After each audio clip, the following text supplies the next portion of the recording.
Mel 2204, your pageant vlogger host. Subscribe. Mas pinatindi, mas pinatibay, at mas pinagandang Miss Iloilo City Alexi May Brooks. Magandang araw Pilipinas and good day pageant lovers.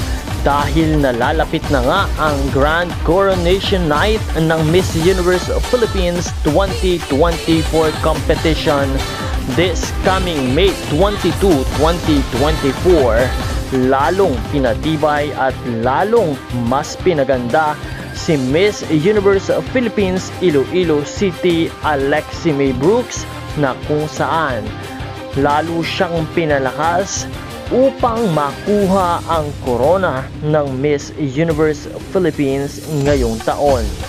Are you ready for the Miss Universe Philippines crown?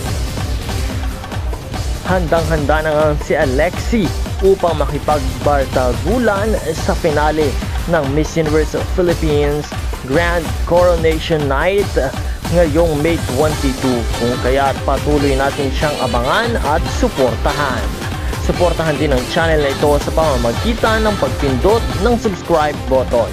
Marami pa po kami mga updates na i-upload, kung kaya huwag kalimutan na mag-subscribe.